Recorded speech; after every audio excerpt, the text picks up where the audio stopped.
don't benefit. In fact, very, very strongly, as you see, I think there's very little benefit for people of wealth. 2005 tax return, at least the beginning pages of it, the only information we have on his tax liability because this president has refused to release his tax returns. Well, analysts found that he would save millions, and his children stand to save over $1 billion under this tax plan. First, there is something called the alternative minimum tax. That's a provision of the tax code that prevents the wealthy from using loopholes to pay substantially lower personal tax rates. With it repealed, as in the House bill, President Trump would have saved back then more than $31 million. Given changes to the tax code, however, his savings would come down to about $22.6 million because there are changes in something called capital gains. Now, what about his family? The House bill repeals the estate tax by 2024. Currently, Trump heirs would owe a 40% tax on money they inherited over a certain amount, though most heirs end up paying closer to 17% after loopholes and deductions. But based on Bloomberg's billionaire index, the president is worth $2.86 billion. Trump's heirs could potentially save more than $1 billion if this bill becomes law and Donald Trump were to pass away after 2024. That is a sizable saving, and it's worth noting that Trump claims that he's worth significantly more than that $2.8 billion.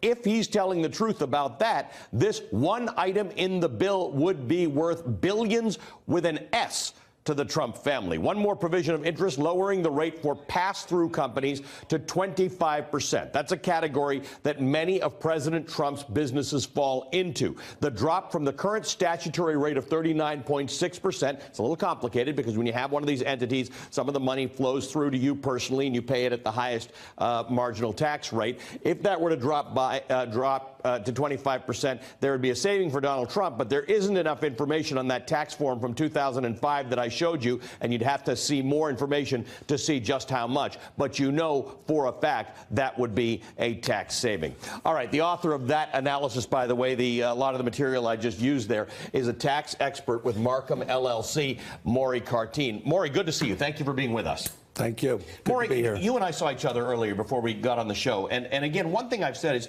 there might be a conservative argument for saying we want to give tax cuts to the rich and we want to give tax cuts to corporations. The problem with this one is it's shrouded in this idea that this is some kind of remarkable tax cut for the middle class, and it's not really for the rich or corporations. Well, I think that's a overstatement of reality. The reality is that there will be benefits to the middle class, but not the way this bill is presently written, or will be, even with Senate amendments. It won't accomplish the goal.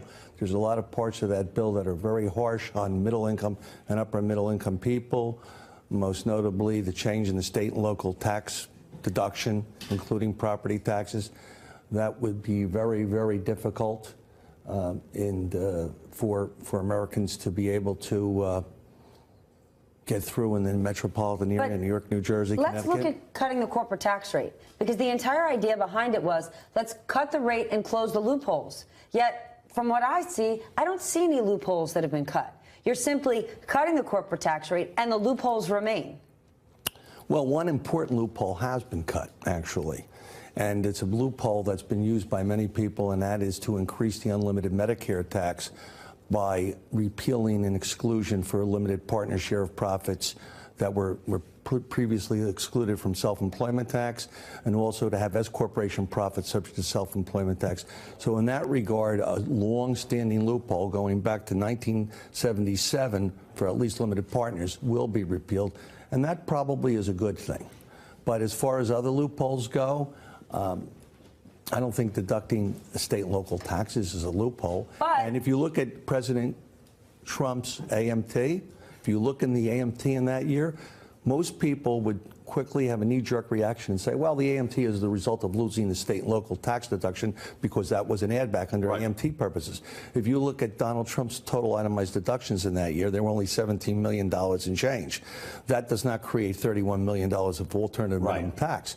He had a lot of other tax preference items, and we cannot determine what they are without seeing his 6251, the alternative minimum tax form. But those particular tax preference items might, in many cases, roll over and create an alternative minimum tax credit. And if you read the statute that's proposed, those credits would survive the new law, even though the alternative minimum tax is repealed. And in fact, a taxpayer could receive refunds of that alternative minimum tax credit. All right, so it is not exactly what the president said in September, that this is not going to cost him more money. Maury, thank you very much for being with us. Thank you. I just want to ask you this, right? Trickle-down economics, we understand that's the basis of this. Right. What are the biggest issues that plague America? Student debt, failing education. Healthcare costs. Healthcare costs. Yep. Infrastructure and worker participation. Worker participation, think about the massive cost of childcare, why so many people don't go back to work. Show me where in this bill these issues are being addressed. Yeah, there's a little bit of an increase in the child tax credit, but again, it's a little bit of an increase in the really child tax credit, but then you're going to wipe out programs that those people need in order to keep their families afloat. The deficit financing of this, while some people don't care about deficits, the point is when we start caring about them and then you have to start cutting programs, it's immediately programs that ends up cutting. And that's when it starts affecting people who are on middle and low incomes. All right.